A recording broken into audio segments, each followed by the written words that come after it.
GVB family വ്ളോഗിലേക്ക് എല്ലാവർക്കും സ്വാഗതം. ഇന്ന് നമ്മൾ സംസാരിക്കാൻ പോകുന്നത് പാംബിസ്ട്രി വരുന്ന ഒരു അത്ഭുതകരമായ ഒരു രേഖയെക്കുറിച്ചാണ്. ഈ ഒരു രേഖ ഇത് 90% ആളുകളിലും കാണുന്ന ഒരു രേഖയാണ്. പക്ഷേ ചില പ്രശ്നങ്ങൾ എവിടെയാണെന്ന് ചോദിച്ചു കഴിഞ്ഞാൽ ഈ രേഖയെ ഖണ്ഡിച്ചുകൊണ്ട് മറ്റ് രേഖകൾ വരുന്നതുകൊണ്ട് മാത്രം ഈ രേഖയുടെ ബാഹ്യം പൂർണ്ണമായും അനുഭവിക്കാനായിട്ട് ആളുകൾക്ക് സാധിക്കാതെ വരും. അതാണ് ഇതിൻ്റെ ഒരു മെയിൻ പ്രശ്നം. പക്ഷേ ആ രേഖയെ ഖണ്ഡിച്ചുകൊണ്ട് മറ്റ് രേഖകളൊന്നും ഇല്ലെങ്കിൽ തീർച്ചയായും മഹാഭാഗ്യമാണ് അവരെ കാത്തിരിക്കുന്നത്. അപ്പോൾ നമുക്ക് വീഡിയോയിലേക്ക് കടക്കാം. അതിനു മുമ്പ് ആദ്യമായിട്ട് എൻ്റെ യൂട്യൂബ് ചാനൽ കാണുന്ന ആളുകളാണ് നിങ്ങളെങ്കിൽ എൻ്റെ യൂട്യൂബ് ചാനൽ ദയവായി ഒന്ന് സബ്സ്ക്രൈബ് ചെയ്യുക, ബെൽ ബട്ടൺ ഒന്ന് ഇനേബിൾ ചെയ്യുക, അതുപോലെ തന്നെ വീഡിയോ ലൈക്ക് ചെയ്യുക. ഇത്തരം വിഷയങ്ങൾ ഇഷ്ടപ്പെടുന്ന നിങ്ങളുടെ സുഹൃത്തുക്കളിലേക്ക് മാക്സിമം ഷെയർ ചെയ്യുക.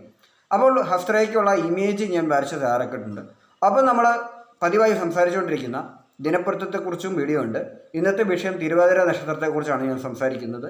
തിരുവാതിര നക്ഷത്രത്തിന് പറ്റിയ ദിനപ്പൊരുത്തത്തെക്കുറിച്ചും അതുപോലെ തന്നെ നമ്മുടെ ഗ്രഹനിലയിൽ വരുന്ന യോഗങ്ങളെക്കുറിച്ചുമാണ് ഞാൻ തുടർച്ചയായിട്ട് എല്ലാ പാംബിസ്ട്രിയുടെ വീഡിയോയും തുടർച്ചയായിട്ട് സംസാരിച്ചുകൊണ്ടിരിക്കുന്നത്. അതുകൊണ്ട് ഇമേജിൻ്റെ പടം കഴിഞ്ഞാലും നിങ്ങളാരും പോകരുത്. പൂർണ്ണമായും ഈ വീഡിയോ വാച്ച് ചെയ്യാനായിട്ട് നിങ്ങൾ പരമാവധി ഒന്ന് നോക്കുക, വീഡിയോ സ്കിപ്പ് ചെയ്യാതെ മുഴുവൻ കാണുക. അപ്പോൾ അത്രയും കൂടി അറിവ് ശേഖരണത്തിൻ്റെ ഭാഗമായി നിങ്ങൾക്ക് ആ അറിവുകൾ ഉൾക്കൊള്ളാനായിട്ട് സാധിക്കുന്നതാണ്. അപ്പം ഇതുപോലെയുള്ള അറിവുകൾ മൺമറഞ്ഞ് പോയിക്കൊണ്ടിരിക്കുകയാണ്. അതുകൊണ്ടാണ് കൂടുതൽ ആളുകളിലേക്ക് നമ്മൾ എത്തിക്കുന്നത്. ഈ തലമുറയിലും ഇതിനെ ചില രീതിയിൽ സത്യമാണെന്ന് മനസ്സിലാക്കാനുള്ള തെളിവുകൾ ഞാൻ കുറേ പറഞ്ഞു തന്നിട്ടുണ്ട്. പൊരുത്തത്തിൻ്റെ രീതി കേൾക്കുമ്പോൾ നിങ്ങൾക്ക് പൂർണ്ണ മനസ്സിലാകും. അപ്പോൾ നമുക്ക് വീഡിയോയിലേക്ക് പോകാം. അപ്പോൾ നമ്മുടെ ഇമേജ് ഇവിടെ റെഡി ആയിട്ടുണ്ട്. ഓർമ്മ പുതുക്കാനായിട്ട് ഞാനിവിടെ പറയുകയാണ്. ഈ കാണുന്നതാണ് നമ്മുടെ ആയുർരേഖ, ഈ കാണുന്നതാണ് നമ്മുടെ ബാഹ്യരേഖ, ഈ കാണുന്ന നമ്മുടെ ശിരോരേഖ അല്ലെ ബുദ്ധിരേഖ, ഈ കാണുന്ന നമ്മുടെ ഹൃദയരേഖ. അപ്പോൾ ഇതാണ് ഒരു കൈയുടെ ഒരു രീതിയിലുള്ള നമുക്കൊരു എക്സാമ്പിൾ കാണിക്കുകയാണ് ഇവിടെ വരച്ചിരിക്കുന്ന ഒരു ഇമേജ്. അപ്പോൾ ഇവിടെ ഇതുപോലെ കുത്തനെ ഇങ്ങനെയുള്ള കുറച്ച് ലൈനുകൾ നിങ്ങളുടെ കൈയുടെ ആ ഭാഗം ഏത് ഭാഗമാണ് നിങ്ങൾക്കറിയാം. കൈയുടെ ഈ ഒരു ഭാഗം വരുന്നത് ഈ ഒരു തള്ളവിരലിന് താഴോട്ടുള്ള ആ ഭാഗത്തെ പറ്റി നിങ്ങൾക്കറിയാം. അങ്ങനെ വരുമ്പോൾ ആ ഭാഗത്ത് ഇതുപോലെ മേളിലേക്ക് ലൈൻ ഇതിനെ ഇങ്ങനെ ക്രോഫായിട്ട് ഖണ്ഡിച്ചുകൊണ്ട് മറ്റ് രേഖകൾ പോകുന്നില്ല എങ്കിൽ നിങ്ങളുടെ ഈ ഭാഗം നല്ലതായിട്ട് തെളിഞ്ഞ് മറ്റ് രേഖകളൊന്നുമില്ല ഇതുപോലെ തന്നെ അനാവശ്യമായ രേഖകളൊന്നുമില്ലാതെ ഇതുപോലെ ഫ്രീ ആയി കിടക്കുന്ന കൈകളുണ്ട്. ചില ആളുകൾക്ക് വളരെ ഫ്രീ ആയിരിക്കും. 3 രേഖ അല്ല 2 രേഖ കൂടുതലൊന്നും അവരുടെ കൈകളിൽ കാണുകയില്ല. ഫ്രീ ആയി കിടക്കുന്ന കൈകളാണ് 3/4 ആളുകൾക്കുള്ളത്. അമിതമായ രേഖകളുള്ളത് ചില കാര്യതർഫങ്ങളും പ്രശ്നങ്ങളും തന്നെയാണ് സൂചിപ്പിക്കാറ്. ഇനി ഇവിടെ ഇതേ രീതിയിൽ മേളിലോട്ട് 3-4 രേഖകളുണ്ടെങ്കിൽ നിങ്ങൾക്ക് സാമ്പത്തികം വളരെ വലിയ രീതിയിൽ സാമ്പത്തികം എത്തിച്ചേരുന്നതിനുള്ള തെളിവാണ്. കൂടുതലും നിങ്ങളുടെ സഹോദരങ്ങൾ നിങ്ങളെ സഹായിക്കും, അതുപോലെ തന്നെ സഹോദരിമാരാണെങ്കിൽ സഹായിക്കും. ഇതൊരു പുരുഷൻ്റെ കൈ ആയിക്കോട്ടെ സ്ത്രീയുടെ കൈ ആയിക്കോട്ടെ. പുരുഷന്മാരുടെ കൈകൾ നമ്മൾ വലത് കൈയാണ് നോക്കാൻ പറയുന്നത്, സ്ത്രീകളുടെ കൈകൾ നമ്മൾ ഇടത് കൈയാണ് നോക്കാൻ പറയുന്നത്. അപ്പോൾ ഇവിടെ ചിലപ്പോൾ ഭാര്യ വീട്ടുകാരിൽ നിന്നായിരിക്കും നിങ്ങൾക്ക് പണം കിട്ടുക, അല്ലെങ്കിൽ അമ്മയുടെ സ്വത്ത് നിങ്ങളുടെ പേരിലേക്ക് രജിസ്റ്റർ ചെയ്യപ്പെടും, ഇല്ലെങ്കിൽ പിതാവ് എവിടെയെങ്കിലും സമ്പാദിച്ചിട്ടിരിക്കുന്ന സ്ഥാപനങ്ങളോ അല്ലെങ്കിൽ സ്വത്തുവകളോ നിങ്ങളുടെ പേരിലേക്ക് കിട്ടും. അത് അവരുടെ കാലശേഷമല്ല, നിങ്ങൾക്ക് ഈ രേഖ ഉള്ള കാലത്താണ് കിട്ടുക. മനസ്സിലാക്കുക. നിങ്ങളിപ്പോൾ ചെറുപ്പമാണ്, നിങ്ങളുടെ കയ്യിൽ ഈ രേഖ ഉണ്ടെങ്കിൽ ഈ സമയത്ത് തന്നെ നിങ്ങൾക്ക് അവരെന്തെങ്കിലും സ്വത്തിൻ്റെ ഭാഗങ്ങൾ നിങ്ങളുടെ പേരിലേക്കായിട്ട് വാങ്ങിച്ചു തരികയോ എന്തെങ്കിലും ചെയ്യും. അല്ലെങ്കിൽ വിവാഹം കഴിക്കാത്തവരാണെങ്കിൽ സഹോദരങ്ങൾ ഇതിൻ്റെ ഇപ്പം ബന്ധുക്കൾ സഹോദരങ്ങളിൽ ഒറ്റയാളാണെങ്കിൽ പോലും ബന്ധുക്കളിൽ നിന്ന് എവിടെ നിന്നൊരു ഒരു സഹായം, അല്ലെങ്കിൽ അപരിചിതരായ ആളുകളിൽ നിന്ന് സഹായം, അല്ലെങ്കിൽ ജോലി ചെയ്യുന്ന സ്ഥലത്തു നിന്ന് സഹായം, എന്താണേലും ഇത് സമ്പത്തിൻ്റെയും ഭൂസ്വത്തിൻ്റെയും തെളിവാണ് ഈ കാണിക്കുന്നത്. ഇതിനെ ഖണ്ഡിച്ചുകൊണ്ട് ഇങ്ങനെ വരകളില്ലെങ്കിൽ ഇങ്ങനെ മാത്രം. അതുപോലെ തന്നെ ഇതുപോലെ ഒരു ആയുർരേഖ, ഒരു ബാഹ്യരേഖ, ശിരോരേഖ പ്രശ്നങ്ങളൊന്നും ഹൃദയരേഖ പ്രശ്നങ്ങൾ വളരെ ഫ്രീ ആയിരിക്കുന്ന ഹാൻഡുള്ള ആളുകൾക്കാണ് കൂടുതൽ ഇത്തരം ആളുകൾ കലാപരമായ കഴിവുകളിലൂടെ വളരെയധികം വളരുമെന്നാണ് പറയുന്നത്. കാരണം അവിടുന്ന് അവർക്ക് സമ്പത്തിനെ ആർഷിക്കാനുള്ള ഒരു ഇതാണ് വരുന്നത്. അതുകൊണ്ട് തന്നെ വളരെയധികം ഐശ്വര്യം തരുന്ന ഒരു രേഖയാണ്. 90% ആളുകളിൽ ഈ രേഖ ഉണ്ടാകും. പക്ഷേ എന്ത് ചെയ്യും, ഇതിനെല്ലാം ഒരു ഖണ്ഡിച്ചുകൊണ്ട് പോകുന്നൊരു ഇതുണ്ടാവും. പക്ഷേ ഇങ്ങനെ ഒരു രേഖ ഇങ്ങനെ ഖണ്ഡിച്ചു പോയാലും ഈ ഒരു രേഖ ഇങ്ങനെ സ്വതന്ത്രമാണെങ്കിൽ അതിനനുസരിച്ചുള്ള ഐശ്വര്യങ്ങൾ ലഭിക്കും. അപ്പോൾ നിങ്ങളുടെ കൈകൾ നിങ്ങൾ തന്നെ ഒന്ന് പരിശോധിച്ച് വെക്കുക. ഇടയ്ക്ക് ഞാൻ വീഡിയോ എടുത്തു കഴിയുമ്പോൾ ഇതിലേക്ക് എൻ്റെ ഈ കൈയുടെ ഒരു നിഴലിലെ ക്യാമറയെ ഒന്ന് മൂടിപ്പോയിട്ടുണ്ട്. നിങ്ങളൊന്ന് ക്ഷമിക്കുക, അത് മനസ്സിലാക്കുക. കൈകൾ വെച്ചെടുക്കുന്ന വീഡിയോ ആയതുകൊണ്ട് അതിനെ നമുക്ക് കൃത്യമായി ഫോക്കസ് ചെയ്യാൻ പറ്റാത്തതുകൊണ്ട് ക്ഷമിക്കുക. അപ്പോൾ നമുക്ക് വീണ്ടും വിഷയങ്ങളിലേക്ക് തിരിച്ചു വരാം. അപ്പം എല്ലാവരും ചാനലിൽ തന്നെ വെയിറ്റ് ചെയ്ത് ഈ വീഡിയോ കാണുക, കട്ട് ചെയ്ത് വെച്ച് പോകരുത്. കാരണം എന്ന് വെച്ച് കഴിഞ്ഞാൽ ആളുകൾ വീഡിയോ മുഴുവനായി കാണണം. കാരണം എന്ന് വെച്ച് കഴിഞ്ഞാൽ വിലപ്പെട്ട അറിവുകളാണ് ഞാൻ നിങ്ങളോട് സംസാരിക്കുന്നത്. അപ്പം നമുക്ക് വീഡിയോയിലേക്ക് തിരിച്ചു വരാം. അപ്പോൾ നമ്മൾ പൊരുത്തങ്ങളെ പറ്റി സംസാരിച്ചിട്ടുണ്ട്. പൊരുത്തം എന്താണെന്ന് നമുക്കറിയാം. വിവാഹത്തോടനുബന്ധിച്ചാണ് നമ്മൾ പൊരുത്തം എന്ന വാക്ക് കേൾക്കുക. പൊരുത്തം നോക്കുന്ന കാര്യത്തെപ്പറ്റി നമ്മുടെ ഈ ഹിന്ദുമത ആചാരത്തിൽ പറയുന്ന ആ ഒരു സമയത്ത് വിവാഹ പൊരുത്തത്തെയാണ് കൂടുതലായിട്ട് നമ്മൾ നോക്കുക. പക്ഷേ അതല്ലാതെ തന്നെ നമ്മുടെ എല്ലാ പ്രവൃത്തികളും പൊരുത്തത്തിൻ്റെ ഒരു സീക്രട്ട് മനസ്സിലാക്കി കഴിഞ്ഞാൽ നമുക്ക് തീർച്ചയായും വളരെയധികം ഉയർച്ച നേടാനായിട്ട് ജീവിതത്തിൽ സാധിക്കും. നമ്മുടെ കൂടെയുള്ള ബന്ധുക്കൾ ജനങ്ങൾ ഏത് നക്ഷത്രത്തിലുള്ളതാണെന്നൊക്കെ നമുക്ക് മനസ്സിലാക്കിയിരുന്നു കഴിഞ്ഞാൽ വളരെയധികം അവരുമായിട്ട് നമുക്ക് പൊരുത്തമുണ്ടോ എന്ന് മനസ്സിലാക്കി കഴിഞ്ഞാൽ തീർച്ചയായിട്ടും നമുക്ക് വളരെയധികം ഉയർച്ച ലഭിക്കുന്നതാണ് ജീവിതത്തിൽ. പിന്നെ ഇതെല്ലാം ഒരു 20%, 25% അങ്ങോട്ട് വിശ്വാസത്തിൽ ഇട്ടാൽ മതി. കാരണം വെച്ച് കഴിഞ്ഞാൽ കൂടുതലായിട്ട് അമിതമായുള്ള വിശ്വാസം നമ്മളെ ആപത്തിക്കൊണ്ടെത്തിക്കും. കാരണം അവ നമ്മളെ ടെൻഷൻ അടിപ്പിക്കും, ഭയപ്പെടുത്തും. ചിലപ്പോൾ നമ്മുടെ ഉറക്കത്തിൽ ഭംഗം വരാം, നമ്മുടെ ജീവിതത്തിൽ നഷ്ടങ്ങൾ, ദുഃഖങ്ങൾ തുടങ്ങിയവ ഉണ്ടാവാം. അതുകൊണ്ട് തന്നെ നമ്മൾ അത്ര സീരിയസ് ആയിട്ടൊന്നും കാണണ്ട. കാരണം എല്ലാം ദൈവത്തിൻ്റെ വിധി പോലെയാണ് മുക്കാൽ പങ്കും കാര്യങ്ങൾ നടക്കുന്നത്. ഒരു പരിധി വരെ നമ്മുടെ മനുഷ്യൻ്റെ ഭ്രമമാണ് ബാക്കി. അപ്പോൾ അതിനായി നിങ്ങൾ എന്ത് ചെയ്യണം? കൂടുതലായിട്ട് മോട്ടിവേഷൻ സ്റ്റോറികൾ കേൾക്കുക, മോട്ടിവേഷനായ ബുക്കുകൾ വായിക്കുക.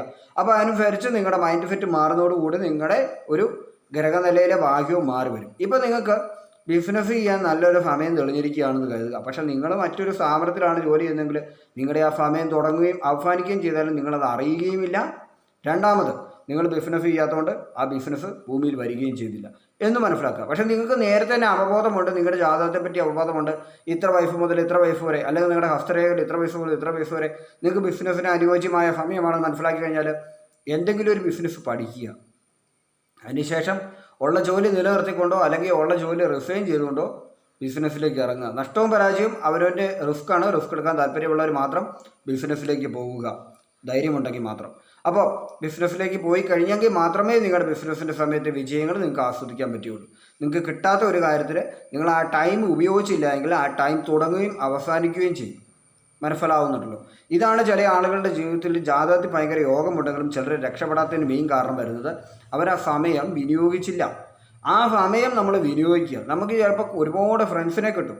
നമ്മൾ ആ ഫ്രണ്ട്സിൻ്റെ ജോലികൾ എന്തെല്ലാം, അവർക്ക് എന്തെല്ലാം കഴിവുകളുണ്ടെന്ന് മനസ്സിലാക്കി ഇരിക്കാതെ പകരം ഫ്രണ്ട്സിനെ കിട്ടി അവരുടെ കൂടെ സിനിമയൊക്കെ കണ്ട് നടന്ന് തിരിച്ച് കുറച്ച് കാലം കഴിയുമ്പോൾ അവരൊക്കെ വിദേശം പോയി നമ്മുടെ നാട്ടിൽ ഒറ്റത്തടിയായി. ആ അവസ്ഥ വരികയാണെങ്കിലും പകരം ഇതുപോലൊരു യോഗം നമുക്കുണ്ട്. നമ്മളോട് ആ ഒരു സമയം അപ്പം ധാരാളം ഫ്രണ്ട്സ് വന്നു. ആ സമയത്ത് അവരുടെ ജോലികൾ, അവരെവിടെയാണ് ജോലി എന്നൊക്കെ മനസ്സിലാക്കി അവരുടെ ഒപ്പം ചേർന്ന് നമുക്ക് എന്തെങ്കിലും രക്ഷയോ മാർഗങ്ങളോ ഉണ്ടാക്കി എടുക്കാമെന്നുള്ള പരീക്ഷണങ്ങളോട് ചെയ്ത് നമ്മൾ മുന്നേറുകയാണ് വേണ്ടത്. അപ്പോഴാണ് നമ്മുടെ ഒരു ഭാഗ്യം, ജാതകത്തിലെ ഭാഗ്യം, യോഗം, ഗോത്രയിലെ ഭാഗ്യം, യോഗം തുടങ്ങിയവ നമുക്ക് മനസ്സിലാകും.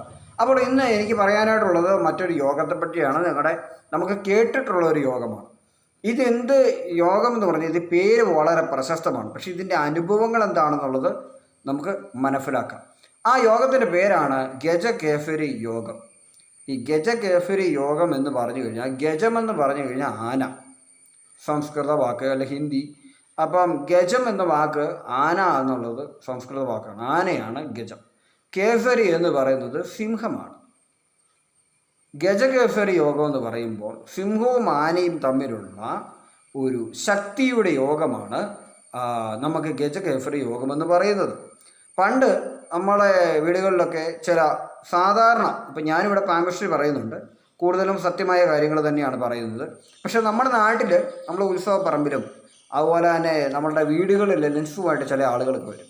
പണ്ടത്തെ കാലത്ത് ഇപ്പം അങ്ങനെ അധികം നമ്മുടെ നാട്ടുപ്രദേശങ്ങളിൽ കാണാറില്ല. നേരത്തെ കാലങ്ങളിലൊക്കെ അങ്ങനെയുള്ള ലെൻസുമായിട്ടൊക്കെ ആളുകൾ റോഡിലുണ്ടായിരുന്നു. ഏകദേശം ഒരു ഇൻ്റർനെറ്റിൻ്റെ കാലത്തിന് മുമ്പ്, ഏകദേശം ഒരു 2015 വരെയൊക്കെ അങ്ങനെ ലെൻസുമായിട്ട് വരുന്നുള്ളൂ. ഈ കഴിഞ്ഞ ഒരു 5 വർഷം അല്ലെങ്കിൽ 10 വർഷം, 2015 ഒരു 20 വരെയൊക്കെ ഞാൻ കണ്ടിട്ടുണ്ട്. 2020 ആൾക്കാർ അങ്ങനെ ലെൻസുമായിട്ട് വരുന്നുണ്ട്. ഈ ഒരു 5 വർഷമായിട്ട് അത്തരം ആളുകളെ നമ്മൾ കണ്ടു.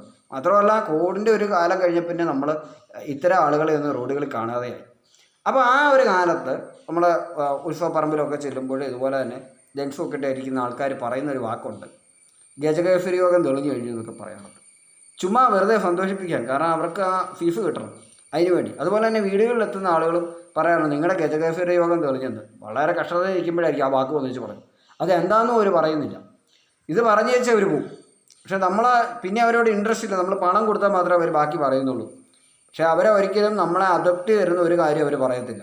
കാരണം അങ്ങനെ പറഞ്ഞു കഴിഞ്ഞാൽ അവരെ നമ്മൾ ആട്ടി ഓടിക്കും, അത് അവർക്കറിയാം. അതുകൊണ്ട് തന്നെ മാക്സിമം സന്തോഷിപ്പിക്കുന്ന കാര്യങ്ങളാണ് പറയുക. അവരെ ഉത്സവപ്പറമ്പിൽ ഇരിക്കുന്ന ആളുകളാണ് അവർ പറയുന്നത് നിങ്ങളുടെ പ്രണയം വിജയിക്കാൻ പോകുന്നുള്ള കഥയായിരിക്കും പറയാൻ പോകുന്നത്. നിങ്ങൾക്കൊരു പ്രണയം വരാൻ പോവുകയാണ്, നിങ്ങൾക്ക് പ്രണയം, ഈ ഒരു സാധനമാണ് അവരെല്ലാവരോടും പറയുക. മനസ്സിലായോ? അത് അരുണാചൽ സന്തോഷിപ്പിക്കാൻ വേണ്ടി പറയുന്നതാണ്. സംഭവം അങ്ങനെയൊന്നും അല്ല, എല്ലാം കൂടി പിന്നെ പൊട്ടിത്തിരിയുകയായിരിക്കും കാര്യങ്ങൾ. പക്ഷെ ഇവിടെ ഞാൻ പറയുന്നത് നമ്മുടെ ജാതകത്തിൽ ഗ്രഹനില എടുത്ത് നോക്കണം. ഹസ്തരേഖയിലൂടെയൊന്നും ഗജകേസരി യോഗം ഒന്നും പെട്ടെന്ന് കണ്ടുപിടിക്കാൻ പറ്റത്തില്ല. അതാണ് അതിൻ്റെ സത്യം. ഹസ്തരേഖയും ഗജകേസരി യോഗവും തമ്മിൽ വ്യത്യാസമുണ്ട്. ഗജകേസരി യോഗത്തിലാണ് ആളിരിക്കുന്നതെന്ന് ഹസ്തരേഖ വഴി കണ്ടുപിടിക്കാനേ പറ്റത്തില്ല. അതുകൊണ്ട് തന്നെ ജാതകത്തിലെ ഗ്രഹനില എടുത്ത് ജ്യോത്സ്യൻ്റെ മുന്നിൽ ചെന്നിച്ച് നോക്കുവാണെങ്കിൽ അവർ പറഞ്ഞു തരും ഏതെല്ലാം യോഗങ്ങൾ നമ്മുടെ ജാതകത്തിലുണ്ട്. ചില ആളുകൾക്ക് 12 യോഗം, ചില ആളുകൾക്ക് 19 യോഗം. 12 യോഗം വരെ വരുമ്പോൾ തന്നെ ആൾ വളരെ ഹൈ ലെവലിലെത്തും. 19 യോഗമുള്ള ആളുകളെ വരെ എനിക്കറിയാം. 19 വരെ യോഗമുള്ള ആളുകൾ മറ്റാരുടെയെങ്കിലും ഒരു പ്രശ്നങ്ങൾ മുഴുവനെ സാമ്പത്തികമായി താഴെ പോവുകയാണ് ധാരണ ചെയ്യുക. 19 യോഗം വരുന്ന കാര്യങ്ങളൊക്കെ ചില ആളുകൾക്കുണ്ടെങ്കിലും അവർ ചിലപ്പോൾ ഉയർച്ച പ്രാപിക്കാതെ വരും. കഴിവുകൾ കാണും, പക്ഷേ അതിൻ്റെ ഫലം മറ്റുള്ളവർക്കായിരിക്കും ലഭിക്കുക. 12 യോഗങ്ങൾ വരുമ്പോൾ തന്നെ ചില ആളുകൾക്ക് 8 യോഗം 9 യോഗമൊക്കെ കാണത്തുള്ളൂ. അത് നോർമലായ സാമ്പത്തികമായി നമ്മൾക്ക് ബിസിനസ് സ്ഥാപനങ്ങളൊക്കെ ഇട്ടിരിക്കുന്ന ആളുകളായിരിക്കാം അത്ര ആളുകൾ, ഒരു വൺമാൻ ആർമി പോലെ പോകുന്ന ആളുകൾ. പക്ഷേ യോഗങ്ങൾ അധികരിച്ച് ജാതകമുണ്ടെങ്കിൽ തീർച്ചയായും യോഗത്തിൻ്റെ ഈ ബാഹ്യം മുഴുവൻ അന്യർക്കാർക്കും ലഭിക്കുക. അതേപ്പറ്റി ഞാൻ വിശദമായിട്ട് പറയാം. ആദ്യം ഇതെന്താണെന്ന് പറഞ്ഞുതരാം. ഗജകേസരി യോഗം എന്താണെന്ന് പറഞ്ഞുതരാം. ഗജകേസരി യോഗം എന്ന് പറഞ്ഞു കഴിഞ്ഞാൽ ഒരു സിംഹത്തിൻ്റെ ശക്തിയാണ് പറയുന്നത്. സിംഹത്തിൻ്റെ ശക്തി, അതായത് സിംഹം എങ്ങനെയാണ് ഒരു ആനയെ കീഴ്പ്പെടുത്തുന്നത്. അപ്പോൾ നമുക്കറിയാം സിംഹമെന്ന് പറയുന്ന ഒരു മൃഗത്തെക്കാളും വളരെ വലിയൊരു മൃഗമാണ് ആന. അപ്പോൾ ഈ സിംഹം ഒരുപാട് നേരം ഒരു ഗുഹയുടെ മുകളിലോ പാറയുടെ മുകളിലോ ഒക്കെ വെയിറ്റ് ചെയ്തിരുന്നിട്ട് ഒരാന വരുമ്പോൾ എടുത്ത് ചാടി അതിൻ്റെ മസ്തകത്തിൽ അടിച്ച് ആനയെ ബോധം കെടുത്തും. പിന്നെ ഒരു 100 ആനകൾ വരികയാണ്, ഓപ്പോസിറ്റ് ഒരു സിംഹം വരുവാണെങ്കിൽ 100 ആനയും തിരിഞ്ഞു വിടും. ഒരാന തുമ്പിക്കേക്ക് അടിച്ചാൽ തീരാനേ ഉള്ളൂ സിംഹത്തിൻ്റെ കഥ.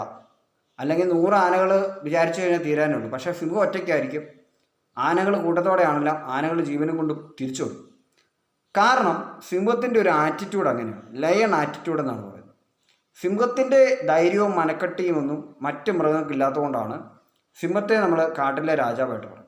അപ്പോൾ ഈ ഗജകേസരി യോഗം വരുന്നു, ഈ കഥയുമായിട്ട് എന്താണ് ബന്ധം? 1000 ആനകളെ വരെ കീഴ്പ്പെടുത്താനുള്ള ശക്തിയാണ് ജാതകന് കിട്ടുന്നത്. അതായത് ഗജകേസരി യോഗം വരുമ്പോൾ നമ്മുടെ മനസ്സിനെ നമുക്കറിയാം, കടിഞ്ഞാണില്ലാതെ പറക്കുന്നതാണ് നമ്മുടെ മനസ്സ്. നമ്മുടെ ബുദ്ധിയെ നമ്മൾക്കറിയാം. പക്ഷേ ബുദ്ധി മന്ദീഭവിക്കും മനസ്സ് പേടിച്ചു കഴിഞ്ഞാൽ, അല്ലെങ്കിൽ ടെൻഷനായി കഴിഞ്ഞാൽ, അല്ലെങ്കിൽ മനസ്സിൽ ദുഃഖങ്ങളുണ്ടെങ്കിൽ നമ്മുടെ ബുദ്ധി മന്ദീഭവിക്കും. നമുക്ക് ബുദ്ധി ഉണ്ടെങ്കിൽ നമുക്ക് പ്രവർത്തിക്കാനാകാതെ വരും. അപ്പോൾ മനസ്സിൽ ടെൻഷൻ വരികയോ മനസ്സിനെ ബുദ്ധിമുട്ടിക്കുന്ന അനുഭവങ്ങൾ വരികയോ ചെയ്തു കഴിഞ്ഞാൽ നമുക്ക് ബുദ്ധി പ്രവർത്തിക്കത്തില്ല. ഈ ബുദ്ധി നന്നായിട്ട് പ്രവർത്തിക്കുന്ന സമയത്ത് മനസ്സിനേൽക്കുന്ന ദുഃഖങ്ങൾ നമുക്ക് ചിലപ്പോൾ ഫീൽ ചെയ്യാതെ വരും. അപ്പോൾ നമ്മളെന്ത് സംഭവിക്കും? ദുഷ്ടനായ വ്യക്തി, അവൻ്റെ മനസ്സ് കണ്ടില്ലേ, അവനൊരു കരുണയില്ലാത്തവനാണല്ലോ എന്ന് ചിന്തിക്കും. അത് വളരെ ബുദ്ധിയുള്ള ആളുകൾ ചിലപ്പോൾ വളരെ സെൽഫിഷായിട്ടായിരിക്കും പെരുമാറുന്നത്. അവർക്ക് അവരുടെ കാര്യം മാത്രം, അത് ആര് മരിച്ചാലും അവർക്ക് അറിയണ്ട. ആ ഒരു ആറ്റിറ്റ്യൂഡിൽ പോകുന്നവരെ മിക്കപ്പോഴും ആളുകൾക്കെല്ലാം വെറുപ്പായിരിക്കും. പക്ഷേ സമ്പത്തിൻ്റെ നിലകൊണ്ട് അവരോട് എപ്പോഴും ബഹുമാനമായിരിക്കും. ഒരേ സമയം വെറുക്കുകയും ഒരേ സമയം ബഹുമാനിക്കുകയുമാണ് അവരെ ചെയ്യുക. പക്ഷെ ആ ഒരു ആറ്റിറ്റ്യൂഡ് അല്ലാതെ ഇതിന് സമനിലയിൽ വരുന്ന ഒരു സ്വഭാവം, അതാണ് നമ്മുടെ ഗജകേസരി യോഗം കൊണ്ട് അർത്ഥമാക്കുന്നത്. അതായത് മനസ്സിനെ ബുദ്ധി കൊണ്ട് കീഴ്പ്പെടുത്തുക. മനസ്സ് കടിഞ്ഞാളില്ലാതെ പായുമ്പോൾ നമ്മൾ ബുദ്ധി ഉപയോഗിച്ച് മനസ്സിനെ കീഴ്പ്പെടുത്തി നമുക്ക് വേണ്ട ഗുണങ്ങളെ നമ്മളിലേക്ക് ആർഷിച്ച് എടുക്കുവാനും നമ്മളിലേക്ക് മാക്സിമം ധനം ആർഷിക്കാനും സുഹൃത്ത് ബന്ധങ്ങളും മറ്റ് ജോലി തുടങ്ങിയവ, സന്തോഷം, സമാധാനം, സുഖം അങ്ങനെയുള്ള കാര്യങ്ങളെല്ലാം ആകർഷിക്കപ്പെടുകയും തനിയെ ഓട്ടോമാറ്റിക്കായിട്ട് ഈ ഒരു കാര്യം ഒരു വ്യക്തി ജാതകൻ ഇത് ചെയ്തില്ലെങ്കിലും ആർഷിക്കപ്പെടുന്നതുമായ ഒരു കാലഘട്ടത്തിനെയാണ് ഗജകേസരി യോഗം എന്നുകൊണ്ട് അർത്ഥമാക്കുന്നത്. ഇപ്പോൾ ഏകദേശം കാര്യങ്ങളൊക്കെ മനസ്സിലായിട്ടുണ്ട്. എന്താണ് ഗജകേസരി യോഗം വരുന്ന സമയത്ത് ഒരാൾ ലോട്ടറി എടുത്താൽ ലോട്ടറി അടിക്കും. വിവാഹം കഴിക്കുകയാണെങ്കിൽ ആ വ്യക്തിക്ക് വളരെ സ്ത്രീധനമായിട്ടോ അല്ലെങ്കിൽ ഇനി അങ്ങനെയല്ല, അല്ലെങ്കിൽ പോലും എങ്ങനെയും പണങ്ങൾ ലഭിക്കും. അല്ലെങ്കിൽ എങ്ങനെയും, അല്ലെങ്കിൽ ജോലി, സ്ഥാനക്കയറ്റം തുടങ്ങിയവ എല്ലാം ലഭിക്കും. ആ വ്യക്തി പ്രത്യേകിച്ച് ഒരു എഫേർട്ടും എടുക്കാതെ, ഒരു പ്രയത്നം അയാൾ ചെയ്യാതെ തന്നെ അയാളുടെ ജീവിതത്തിലേക്ക് ഐശ്വര്യങ്ങൾ ആർഷിക്കപ്പെടും. ഒരു കാലഘട്ടം കഴിയുമ്പോൾ അതെല്ലാം വിട്ടുപോകും. എല്ലാവരുടെയും ജീവിതത്തിൽ അങ്ങനെയാണ്. യോഗങ്ങൾ തുടങ്ങുന്നു, യോഗങ്ങൾ അവസാനിക്കും. അപ്പോൾ പാരിജാത യോഗമുണ്ട്, ഹംസയോഗമുണ്ട്, ധനയോഗങ്ങളുണ്ട്, രുചകമഹായോഗമുണ്ട്, ബാഹ്യയോഗമുണ്ട്, അങ്ങനെ പല പല യോഗങ്ങളുണ്ട്. അപ്പോൾ ഇതിൽ ഏറ്റവും മികച്ച യോഗങ്ങളെ പറ്റിയാണ് ഞാൻ സംസാരിക്കുന്നത്. അപ്പോൾ കേമദ്രമ യോഗം മാത്രമേ ഉള്ളൂ ഞാൻ സംസാരിച്ചതിനകത്തൊരു നെഗറ്റീവ് നിങ്ങൾ അറിഞ്ഞിരിക്കണം. വന്ന് കിടക്കുന്നത് എന്താണെന്ന് നിങ്ങൾ മനസ്സിലാക്കിയിരിക്കണം.